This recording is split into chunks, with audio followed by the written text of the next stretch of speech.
What is up guys, it's Troy at The Full Setup, back with another review for you, and today we're going to be taking a look at this little beauty right here in my hand. This is the 4420 by Genesis Gaming. Now this is a low profile RGB mechanical keyboard which is available for around about £65. I've been using it for the last few weeks now and I've been thoroughly enjoying it. Now you may be thinking that £65 seems a little bit steep for a mechanical keyboard when it's a company that you may not have heard of. But there aren't a whole bunch of low profile mechanical gaming keyboards on the market. Most of the ones from the bigger players are costing upwards, over £100, £120 to £150. So this keyboard right here is coming in at, under half the price. But do we get half the performance? We're going to take a little look in a second. I'm going to show you all the way around the keyboard, show you all of the lighting effects. I'm going to talk about what it's like to type on this keyboard because, to be honest, I've never really been a big fan of those sort of low profile, the sort of flat chiclet keys. I'm then going to come back at the end of the video, talk about the gaming experiences that I've had on this, any pros and cons, and whether I think you should buy this keyboard. Now the build quality of the 4420 is generally good. Even with its super slim profile, there is very little flex. The brushed aluminium front plate and double shot keycaps really do make the RGB effect shine, and the 4420 is a perfect centerpiece to any gaming setup. As well as great looks, the 4420 also features full end key rollover, fixed 1000Hz polling rate, and low profile blue switches with an actuation force of 45 grams. Now although I'm generally happy with the build quality of this keyboard, I do believe there's a few areas where Genesis can make some improvements. Firstly, I would love to have seen the 165cm USB cable to be braided, and for its price I really do think it needs to be removable. My second gripe is over to the rear of the keyboard. Now the feet do add a nice lift for a more comfortable typing experience, but the lack of rubber grips could lead to scratching of more delicate surfaces. That being said, they are curved and do not have any hard corners on them. Next up, the RGB effects. Now these can be set on the keyboard or via software, and there'll be a full demo of the software effects at the end of the video. The FN key plus insert changes the RGB effects. Pressing FN plus delete changes the color of the effect. The left and right arrow keys adjust the speed, and the up and down arrow keys adjust the brightness of your RGB effects. As well as the tons of effects to suit your taste, there is also 5 dedicated game keys, which can be activated by pressing FN 1 through 5. Now this is a great little feature, but I do find it a tad annoying that you cannot change the color of these presets. Moving over to the software, now it's a pretty basic affair. Pressing on a key gives you the option to reassign the key, and there are some basic macro features. Now there is also a lighting tab that gives you access to the 22 effects, and there is even a custom one if you want to create your own profile as well. So how does the 4420 perform then? Honestly, I didn't think I would like this keyboard as much as I do. Although the blue switches may not be everyone's cup of tea, I'm an absolute lover of these clicky switches. Even if I do use reds for live streaming and typing in the office, blues have been my go-to switches for some time now. Now if you're not a fan of blue switches, I would still fully recommend the 4420. Due to the low profile nature of both the switches and keycaps, they still have a great clicky feel, but do not bottom out as much as my other blue keyboards.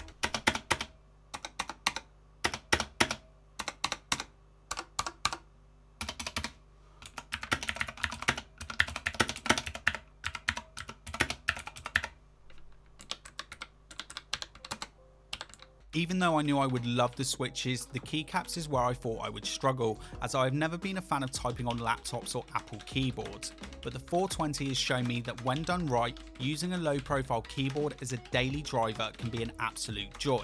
That being said, if you have rather large hands, the 420 might not be for you. Although I find the key travel more than acceptable, due to the reduced keycap size, this board is slightly slimmer and sits right in between a full size and 60% board. Now this did take me a day or two to adjust, as I did find I was regularly pressing the F11 or F12 instead of the backspace key. So lastly then, how did I get on with this little keyboard for gaming then?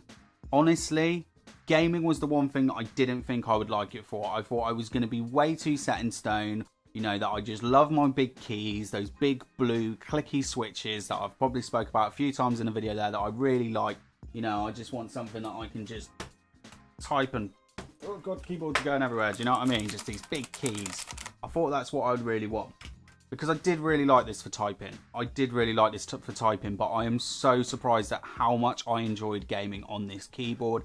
And one thing I definitely think I'm going to go out and treat myself to in probably the next few weeks now is going to be a smaller 60% keyboard, because me myself, I've got sort of tiny little hands, and I do find that my pinky is the first thing that generally gets sore after a long gaming session when I'm coming down to like sort of the control key. The fact that these keys are a little bit closer together, I've actually found this better for long gaming sessions. And like I said, the only reason it's not going to be on my desk as a permanent fixture is because I'm moving over to having like sort of bright colourful keycaps. I've got blue keycaps on the keyboard behind me here and white keycaps over there, and that's just for the look, but nothing to do because of the performance. Like honestly, as soon as those, is it the, I forgot what they're called, the brand, but as soon as those white switches, if they ever come back in stock again, which I do think will fit this keyboard, I'll put a link down in the description, this will be going straight back on the desk. And like I said, I am going to be using it for live streaming as well, because I do still want that little bit of click. I've got more than enough bits of software and types of microphones that I can use to cut out these, you know, the noisy click of it. Like I don't mind the reds. I do love the reds for typing on.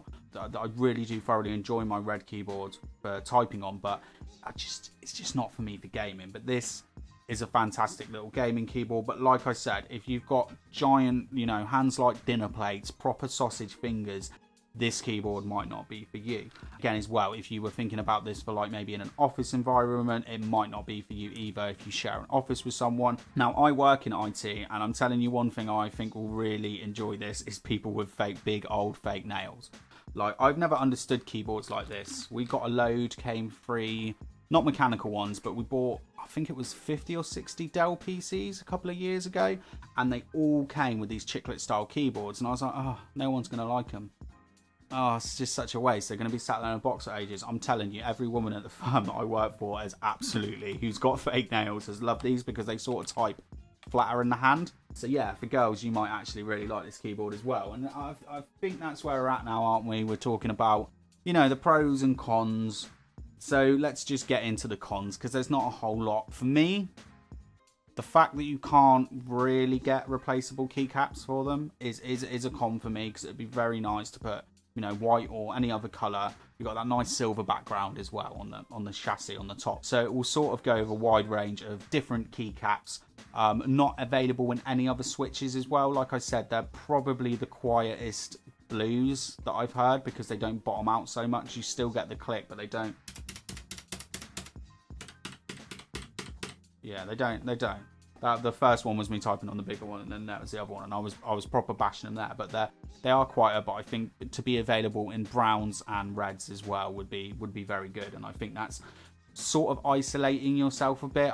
Generally, you'll find most of the really cheapest mechanical keyboards that are like £35 will always come with blue switches, which I love, so it's not a problem. But actually getting them with browns and reds, you normally have to spend a little bit more money. And I feel for the price range, it does need to have some different switch options. Now, it does come with software. It's pretty basic. You know, maybe there could be some improvements that they could do, but, you know, I'm happy that it's there. I've always said in any keyboard review that I do, as soon as you go over sort of £50 in value, I do believe that you should be, you know, supplying some sort of software to go with it for basic macro features and basic lighting. Me, myself, I don't ever really use it. You know, I'll just set my RGB up, you know, on the keys. And I think that's another thing as well that Genesis really need to just look at as a company, because I feel like that all of their software needs to be a bit integrated. They don't have that integrated platform, and that's what you're going to get if you're buying into like Corsair or MSI, HyperX. They all do some fantastic budget mechanical keyboards at this price range. And if you do get one that features RGB as well, you know, their other devices like their mice, their headsets, all of this stuff they're going to integrate in one central piece of software, which is definitely something that I would like to see Genesis start to do with their product stack. But that's, again, for the price range, it's fine for everything that it comes with. Are there any more cons? Oh yeah, just the non-removable cable. I definitely think that needs to be sorted out a little bit. And on second thoughts, although that I said about the what are they called? These little foot things at the back. Yeah, they are curved, so I don't think they're going to scratch your desk too much, but I always do like to see them with rubber. Pros then, fantastic keyboard to type on, fantastic keyboard to game on. The switches feel absolutely lovely.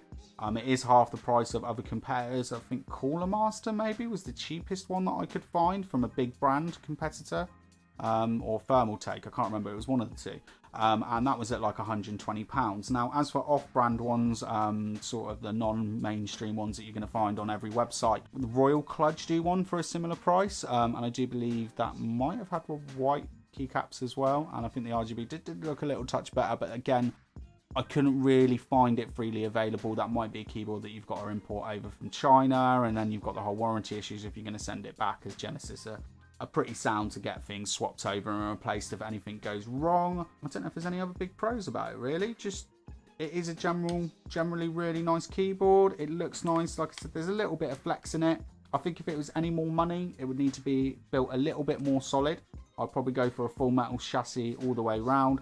But for £65, if you're wanting low profile, you haven't got a lot of options, this is like half the price of most other keyboards that you're going to buy from a big brand, and I can fully recommend it. It's been an enjoyable experience, and like I said, the only reason it's not going on the desk is just because I want white keycaps. If it wasn't for that, this would be on here for a long time, but we are going to be using it for live streams because I do want to put it to use, and it's definitely something that I don't want left in a box. Anyway, that's it from me today. Make sure you leave a like, make sure you hit the subscribe button, the notification bell, so you get sort of prompted about all the content that I do. And if you have any questions about this keyboard, maybe how I'm getting on with it 3, 6 months, 12 months down the line, I'll be more than happy to get back to you. To make sure you leave a comment.